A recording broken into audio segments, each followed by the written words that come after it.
இந்த நாள் இனிய நாள் ஆகட்டும். இன்று நாம் எடுக்கும் நல்ல முயற்சிகளுக்கு இறைவன் வெற்றியை தந்தருள்வானாக. இந்த உலகத்தை பற்றி இறை தூதர் நபி ஸல்லல்லாஹு அலைஹி வஸல்லம் அவர்கள் சொல்லும்போது, இந்த உலகம் இளைப்பாறும் இடமாக இருக்கின்றது. ஒரு வழிப்போக்கன் தன் பயணத்தை மேற்கொள்கிறான். அவன் அந்த பயணக்கலப்பிலே ஒரு மரத்தடியின் நிழலில் சற்று நேரம் இளைப்பாறுகிறான். மீண்டும் அவன் தன் பயண இலக்கை நோக்கி தொடர்கின்றான். ஆகவே இது ஒரு இளைப்பாறும் இடமாக இருக்கிறது என நபி ஸல்லல்லாஹு அலைஹி வஸல்லம் அவர்கள் இந்த உலகத்தை பற்றி சொன்னார்கள்.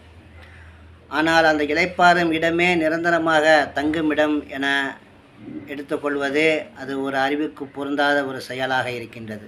இந்த உலகத்தில் பலர் அப்படித்தான் வாழ்ந்து கொண்டிருக்கிறார்கள். ஆகவே இன்னும் இமாம் கஸ்ஸாலி என்ற ஒரு அறிஞர் அவர்கள் இந்த உலகத்தை பற்றி ஒரு அழகான ஒரு விளக்கத்தை கொடுக்கிறார்கள். அது என்ன விளக்கம் என்றால், ஒரு கப்பல் ஒன்று புறப்படுகின்றது. ஒரு நாட்டை, ஒரு திசையை நோக்கி அந்த கப்பல் புறப்படுகின்றது. அதிலே கீழ்த்தளம், மேல்தளம், நடுத்தளம் என 3 தளங்கள் இருக்கின்றன. அதிலே பலதரப்பட்ட மக்கள், அந்த வியாபாரிகள், பொதுமக்கள் என பலதரப்பட்ட மக்கள் அந்த கப்பலிலே பயணம் செய்கிறார்கள். அந்த கப்பல் தன் பயணத்தை தொடங்குகிறது. இதமாக காற்றடிக்கின்றது. அந்த கடலையும் அந்த காற்றையும் ரசித்தபடி மக்கள் அந்த கப்பலிலே தன் பயணத்தை தொடங்குகிறார்கள். கப்பல் பல மணி நேரங்கள் பயணம் செய்கின்றது. அப்படி பயணம் செய்யும்போது இடையிலே ஒரு தீவு வருகின்றது. ஒரு அழகான ஒரு தீவு ஒன்று இடையிலே வருகின்றது. அந்த கப்பல் கேப்டன் கப்பலை அந்த தீவிலே நிறுத்துகிறார். எதற்காக நிறுத்துகிறார் என்றால், சற்று நேரம் இளைப்பாறுவதற்காக அந்த தீவிலே நிறுத்துகிறார். அப்பொழுது அந்த கேப்டன் சொல்கிறார், இந்த தீவிலே நீங்கள் கொஞ்ச நேரம் ஓய்வெடுத்து விட்டு எல்லோரும் மீண்டும் அழைக்கும் போது வந்து விடுங்கள். கொஞ்ச நேரம் இந்த தீவிலே இந்த கப்பல் நிற்கும் என அறிவிப்பு செய்கிறார். உடனே மக்கள் எல்லாம் அந்த தீவில் இறங்குகிறார்கள். அந்த தீவு எப்படிப்பட்ட தீவு என்றால், அழகால் பார்ப்பவர்களின் மனதை கொள்ளையடிக்கக்கூடிய தீவாக இருக்கின்றது. எங்கு பார்த்தாலும் நீர் அருவிகள் ஓடிக்கொண்டிருக்கின்றன. பழங்கள், சுவைமிக்க இனிமையான அந்த பழங்கள் அவைகள் தொங்கிக் கொண்டிருக்கின்றன. மலர்கள் பூத்து காய்த்து கொண்டிருக்கின்றன. அப்படி பார்ப்பதற்கு ஒரு ரம்மியமான மனதை கொள்ளை கொள்ளும் தீவு. அந்த தீவிலே அந்த பயணிகள் இறங்குகிறார்கள்.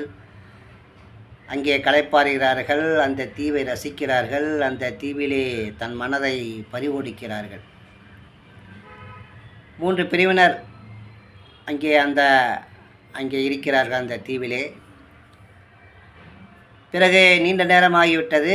கப்பல் கேப்டன் அவர் அறிவிப்பு செய்கிறார். அவர் அந்த சைரன், அந்த கப்பலில் அந்த அலாரம் அடிக்கின்றது. கப்பல் புறப்பட இருக்கிறது, எல்லோரும் வாருங்கள் என்று அவர் அறிவிப்பு செய்கிறார்.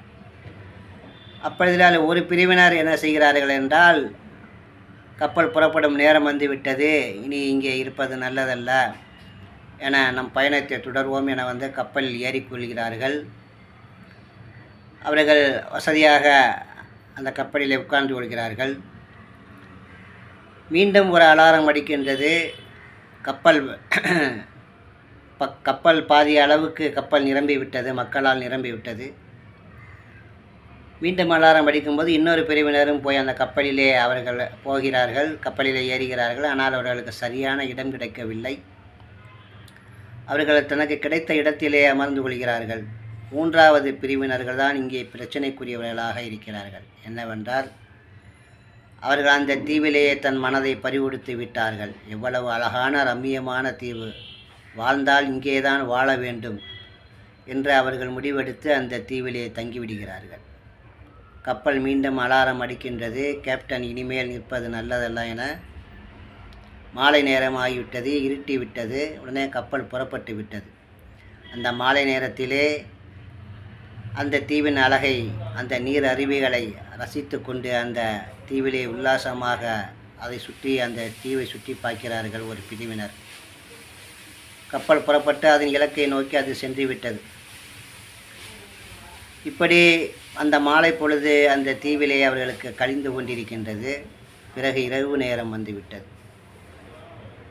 இரவு நேரம் வந்த பிறகுதான் அந்த தீவு தன் சுயரூபத்தை காட்டுகிறது. எப்படி என்றால், அந்த இரவு எங்கு பார்த்தாலும் ஒரு இருள்மயமான ஒரு இரவு. அங்கே மிருகங்களின் சத்தம், சிங்கத்தின் கர்ஜனை சத்தம், நரி ஊளையிடும் சத்தம், இப்படி பலவிதமான சத்தங்கள் அவர்களை பயமுறுத்துகின்றன.